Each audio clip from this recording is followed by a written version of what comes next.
Malala mali aho ki moe lelei Tonga kotoa, fia ke o taritari lelei ki mo tonu, ke o mo ngahi o ngongo mo le dio kai uma ai televisione Tonga ki he hoani. I he wakaikoia ki ngahi ulu i o ngongo. Whaofisi Minister taki mamata mo poto ngawe ngahi ngawe langalalahi pule anga se misisika mihonolakanga from Minister. Nga unu e Langafonua whawhine Tonga ngawe i nga pulkalama ngawe ki tōku i koro, ko reach to reef i he takoni mo whaia he kautaha Langafalagalaka ai pule anga whatahataha pe UNDP. Pea lorotonga tau hi malamalo i kau polisi ko toa o ka mataha pule ni nau hola mi malamalo i kau polisi mo ni ihi kehe. O kuto iei ngai tala noa kehe anaiange pehe ai tau wakai ki ngahi o ngongo me he mala e o estipoti ke o maa e to o ngā oi ea. Ko e wakailewa e niki he whakai ki ko Liliani Ponutele.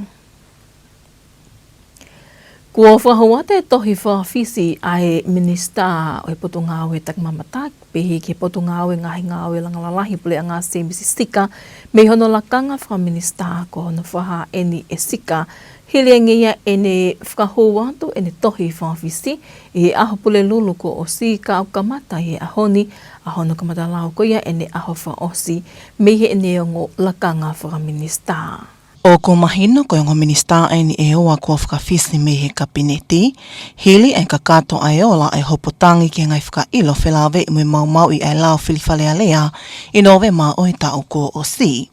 Hai o kau ki hene Minister mā lolo e potunga he paanga, ka koe whawhawhunga kakai o niwa taha whitu lata i whaingata atang mana. Pe moi Minister mā lolo e potunga he tak mamata e potunga oi ki ngahi ngoa lalahi e puleanga, ka koe whawhawhunga kakai o Tongatapu se misi sika. I e whamatala me he whalealea e ui ai whemea ake i he moni te wike kahao, ke tok whakahoko a hono tuku ki tua whaofisiale ki naua, mi hona lakanga koe o ngā whakawhawhunga ai kakai. E toka kato e ngawe koe ne whalealea, pe e toki me i he sea e whalealea, ke he komisian whili ke tok whakotuha aho ke whakahoko e whilisi i ha o ngā whakawhawhunga kakai fo o, ma niwa taha whitu, pe a moe whakawhawhunga kakai o Tongatapu ua. Ko lakai ene kautaha Langafonua whawhine Tonga ai makamaile maho inga i ena whahako whatongia ma e kakai o e whanua whakaloko fua ko e nawa o tono hatu ki he kakai ko e tōku i kolo whahoko a ngai polokalama ako whalahi ilo i polokalama reach to reef ai kautaha langa whakalakalaka i kautaha pe pule anga whakatahataha pe UNDP ai ako hiri ene hono whailonga i whalai te ko o si ai kamata whaofisiale hono ngawe i oi e he kautaha ai polokalama ngawe reach to reef i he whakaamu ke toi mateu mo tu uloa nge kakai i he tūku i koloi hono matu ua ke ngai haa ako taha pe whililiwa ki o ea ne mea ai tahine princessi pilo levo toita whakailonga i polokalama ngawe ni mo whamana tua i pe e tau whahistolia e ne whitungu fulu ai whaiwhatongia ai kautaha Langafonua whawhine Tonga i whanuani.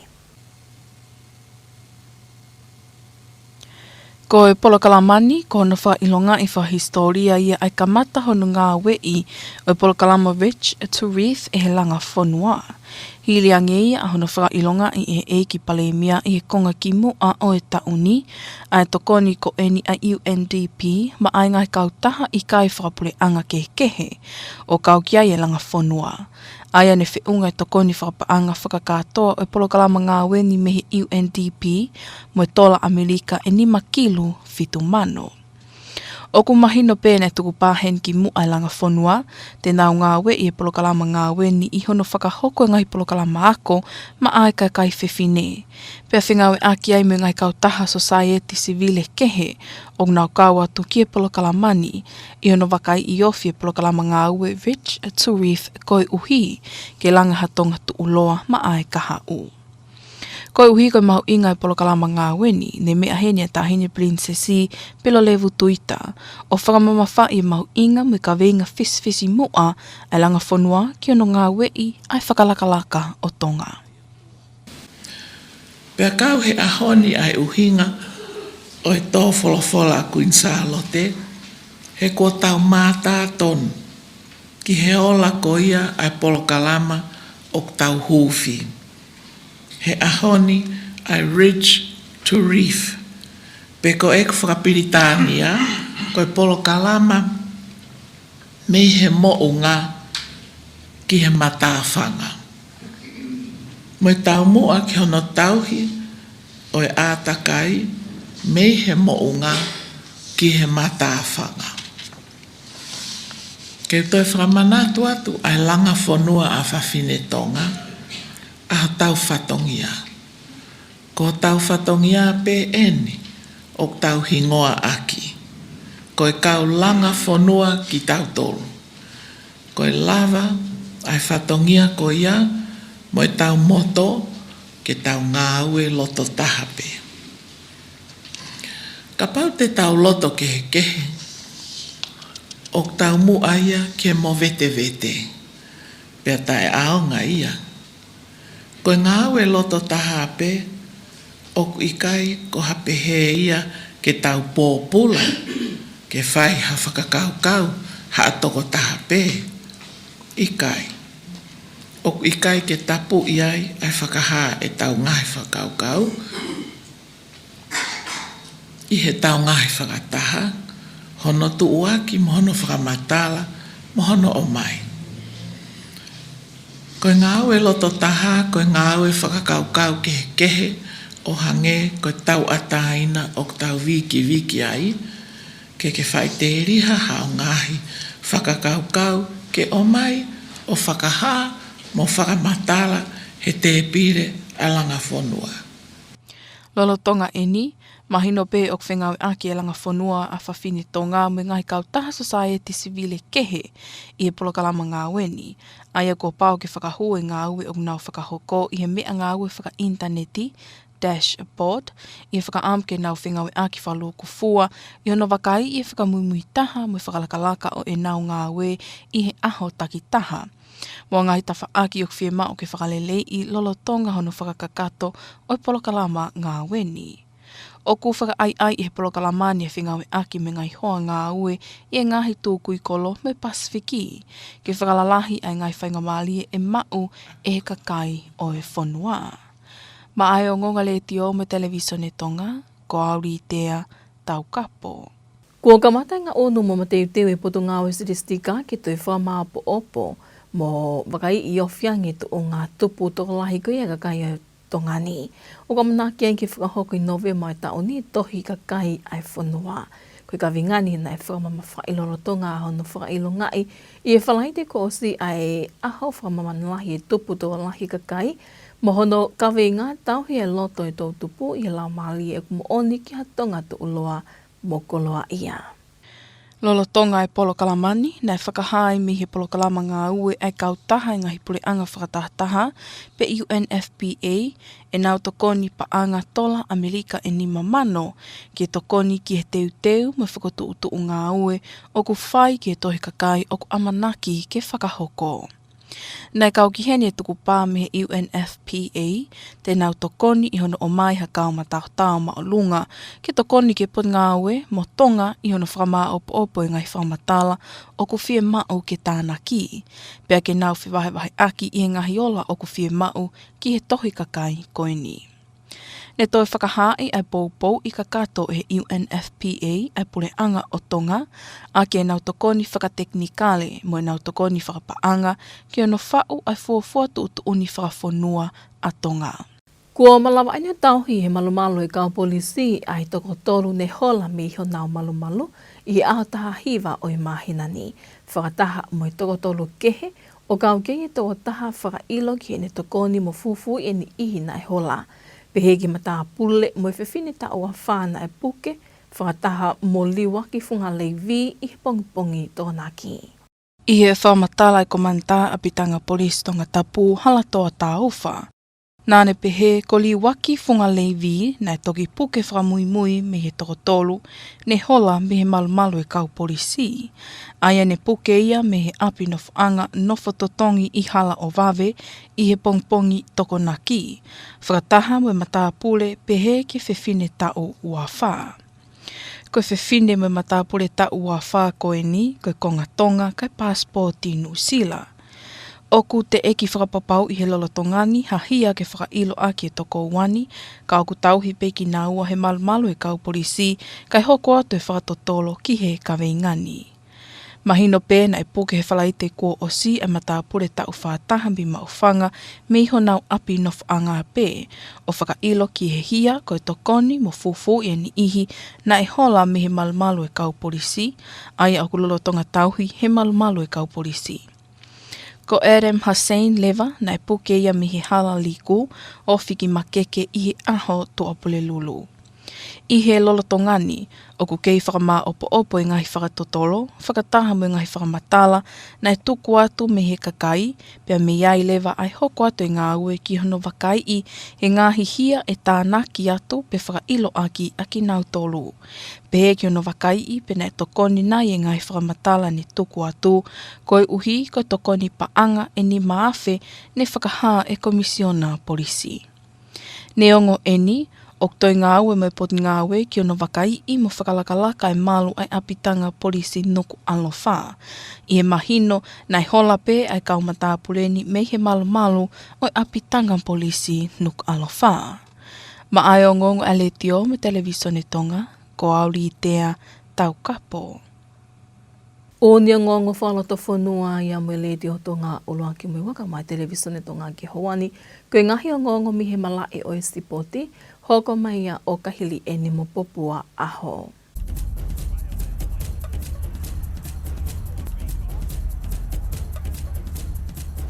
Mei he malae o Sipoti, kua vilingia e whukatonga I he malae netpolo o whiauhi Sipoti Commonwealth, I whakasinga o wike kua osi, koe fōfua taimia ke wainga ia I timi atonga I he netpolo I he whiauhini.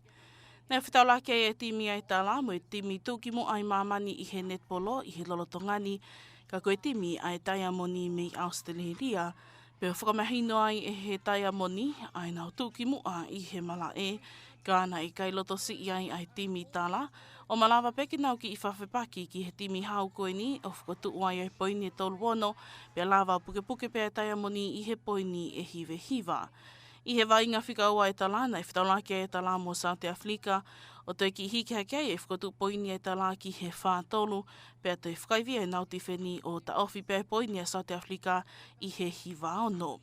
I he whakatala noa e o ngongo Sipoti le teo me televisione Tonga ki he pulelahi o kautahane polo a Tonga, salo te siswha, ai au ku kau whakataha atu me timi a Tonga I Glasgow, Scotland, na ne whakahai ni ongo kourungia ai ongo fōfua wainga ai tala I he whiauhi, ka o ku kei whiawhia pē timi ko hiku ngahi mea ko lava ki na wako, me he whainga maari e koe ni ke kau atu ki he whiauhi whawapule anga peheni. Koe ngai teu whakoia e tala tau pepe, koe osi ngā maari e pēnia.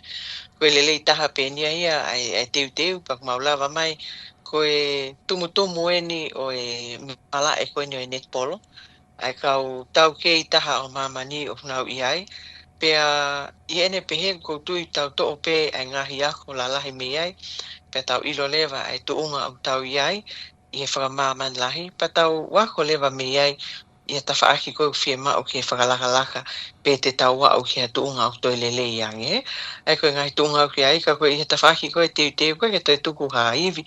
Hangepe koe ia o ku tau wakai ki ai, koe au koe ke komni weri, koe hala whanonga whaingata ki au ki ai. Pea koe au mai koe nea tonga, koe ke ngata pe whawhonga e tonga. Kau te whawhonga e whoke ngai whanua koe Pasifiki.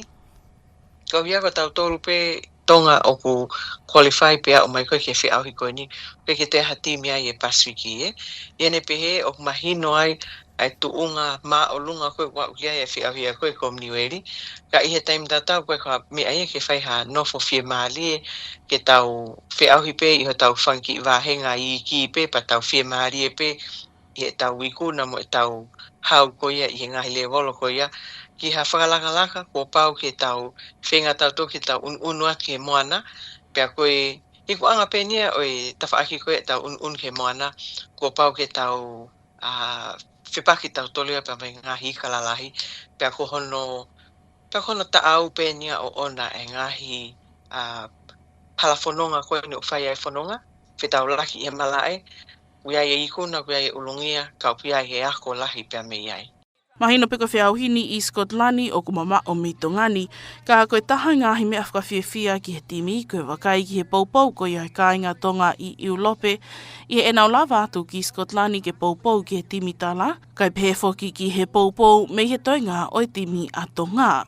Koe si tu koe ai timi Tonga, koe ne whaipe ha whiauhi ha sipoti kehe, whatata pe koe ne whaipe whiauhi ha basketbolo o kata mai, ai kau sipoti koe I he atelita, koe kakau, kai pehe ki netbolo, ka mai lawn bowls, mau ungotoa o poupou I he sipoti koe ne ata mai pe koe ni koe o whaiva inga koe tala, kusi I o mai kotoa pe, pe hanga pe kungari toko lahi koe ai kau poupou a Tonga kuma whi unua ki holope ngai spoti I he poupou. I taim tatau o ka e fie tūku ai poupou e kai ngā Tonga I Iulope. O hinga se nau wholau mai tuktaimi ka nau wholau mai whauli mai I he ngahi halafononga mama o pito whanonga koe hou ai wha mama taha e whauli mai hi heni. Pea wai ni ihi koe puna mai, le lue mai, pea me lontoni, kai pehe foki ki we lesi ko siamane, ai o mai koe kai ngā Tonga, ko si o mai pehe o whakoia, pea moe manake fo I piriote o whai ai e poupou. Ia taim tatau wai ai ngahi whamiri, ak nau tolu koe ai whanau sipoti, ngai spot keke, o nau si wholau mai ke kau whakataha. Pe hange ai pe kua ngāri toko lahi, ai kau poupou koe a Tonga, koe ngā unu holope, ai whi kau poupou tatau I he ngai spot keke. O fia ai timi Tonga, ko ia koe tāki mua koe ai mea heni, ai tahine Princess Kalaunisi nai takala, koe whafofonga o ene awhio, pea mo wharelahi, ki he whiauhi koe ni, hono tataki mai e timi Tonga, pe koe tahine I he ahotoa pe, o mea holo I he ngahi spoti kotoa o kawai koe ato, o ne tūtaimi kai whakakakato kotoa, ai ngahi sipoti, I ene poupou, kai ngata ai, koe whakakate whatongia, o mea mea e pau whamawhana e te wakai ki ai, kai he taim tatau he te wakai koe ke kau sipoti, se nau hanga hake he mea e tahine I ai, o kune o mai e loto lahi, ki ante nau tolu I kai ngata ai, koe o ngoi fia pe, kei fia pe ke mau tata alo ai whukatonga, I he whanua mama o koe ni, kau pe he lau, I he whafofonga koe komniweri, pea moe hasino at ki mamani, usi kai kau pe a Tonga he lau. O ku teo atu ai lewa I timi ki he ngāhi wainga o ku toi, he ngāhi wainga whakakulupu pe koe pūl, mo e whakatoa melie ki he hoko lelei atu ai e whakalakalaka ai timi ai tala. Ko e sipoti pe ia ki he hauani.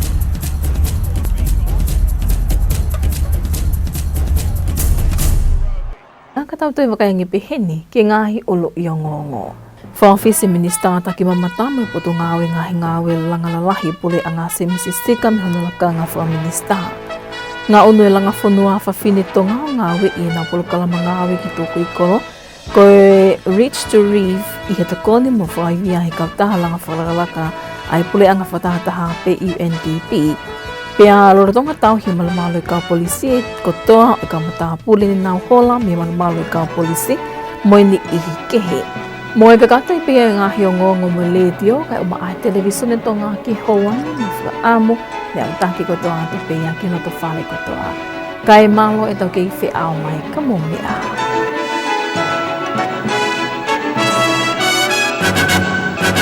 Good evening and welcome to another week with Radio and Television Tonga News. I'm Bobo Aho with your English news package for this Monday evening, July 27th. Today's top stories: Tourism and Infrastructure Minister resigns from Cabinet after court appeal fails. Police recapture final escaped prisoner in jailbreak trio, with 3 more being investigated for their involvement in the escape. And the Statistics Department receives support from the UNFPA in preparation for Census in November. These and more stories coming up, as well as a look at the sports scene and the latest weather update. Now, here's the news in detail. The Minister for Tourism and Infrastructure, Honourable Semi Sisika, is today serving his final day as Minister after announcing he submitted his resignation from Cabinet last Wednesday. Sika is the second minister to resign from the current cabinet, and it follows the completion of the election petition cases relating to breaches of electoral law in November's general election, in which the minister's appeal failed to defend his seat as Tongatapu 2 MP. Fellow MP for Niua 17, Latai Whaingata Ataimana, former Minister for Finance, also failed in his appeal and is expected, along with Sika, to be unseated in Parliament next week. Once Parliament completes this process, the Speaker of the Legislative Assembly will notify the Electoral Commission, which will then set dates for by-elections to elect new people's representatives for Niua 17 and Tongatapu 2. The Langafonua Awhawhine Tonga Association has reached another significant milestone in its ongoing services to the women of Tonga and the nation as a whole through its outreach to rural communities, where it is delivering educational and capacity-building programs under the Ridge to Reef or R2R initiative of the United Nations Development Programme or UNDP. This follows the official launch of the association's R2R program last Friday. The initiative aims to better prepare and strengthen rural communities so they can become more resilient and sustainable in responding to the challenges brought about by climate change. The program was officially launched by Her Royal Highness Princess Pilolevu, who also acknowledged and commemorated Langafonua's 70 years of dedicated service to the people of Tonga. This is a historic milestone for the Langafonua Women of Tonga Association, marking the commencement of its implementation of the Ridge to Reef program. Earlier this year, the Honourable Prime Minister officially announced UNDP's support for a number of non-governmental organisations, including Langafonua. Under this initiative, UNDP has provided total funding of approximately $570,000 to support the implementation of the association's Ridge to Reef program. Langafonua remains committed to the implementation of this program through the delivery of capacity building and educational activities for women, while collaborating with other civil society organizations participating in the initiative. Through close engagement with the Ridge to Reef program, the collective aim is to contribute toward building a resilient and sustainable Tonga for generations to come. Given the importance of this program, Her Royal Highness Princess Pilolevu emphasized Langafonua's significant role in its visionary commitment to advancing the development of Tonga. Ridge to Reef, or R2R, is therefore not only an environmental program, it is a people's program. It is about safeguarding livelihoods, protecting cultural heritage, and strengthening the natural systems that sustain life in the Kingdom of Tonga. This project's objectiveness, as outlined in the program introduction and the short registration clip we've just watched, are clear and compelling.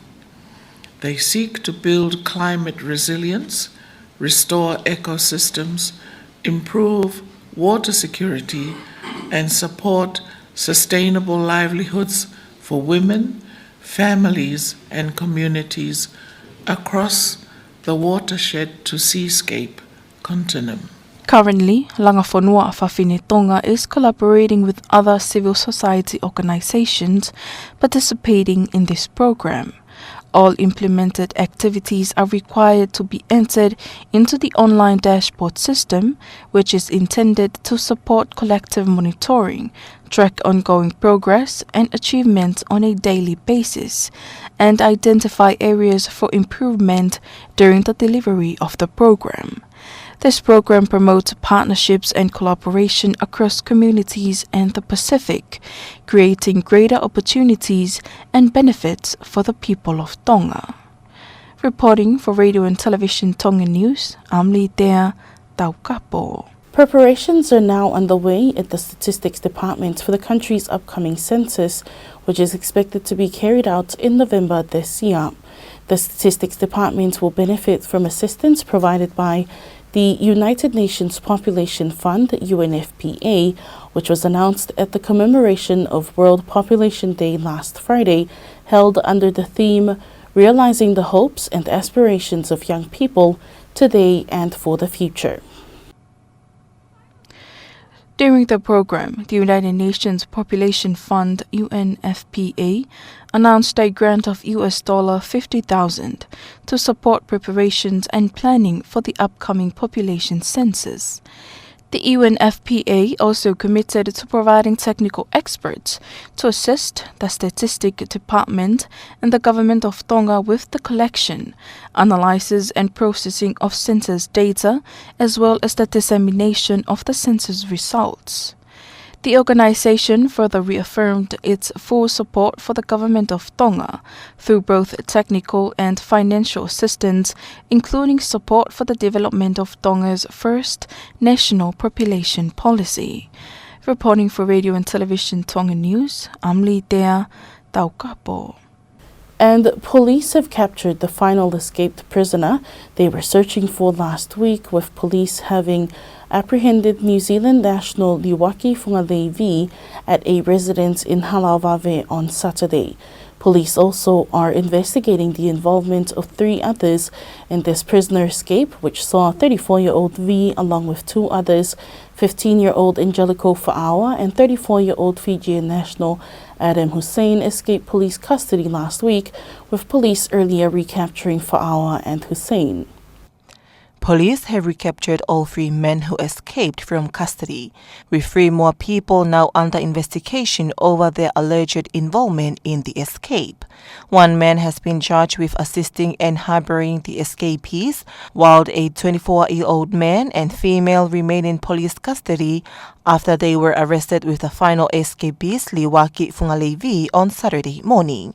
Speaking to Radio Tonga News, Tongatapu Police Station Commander Latu says the last of the 3 escapees was arrested at a rental property in Langafonua on Saturday morning, together with a 24-year-old man and female. The men and women are Tongans who hold New Zealand passports. At this stage, no charges have been laid against them, but they remain in police custody while investigations continue. A 41-year-old man from Ma'ufanga was arrested at his home on Friday and has been charged with assisting and harboring the escapees as he remains in police custody. Adam Hussein was arrested earlier on Tuesday on Liquor Road near Makeke. Police investigations are continuing, including assessing information provided by members of the public. This includes determining whether additional charges will be laid against those involved and whether information provided by the public contributed to the arrest following the 5,000 ba'anga reward announced earlier by the police commissioner.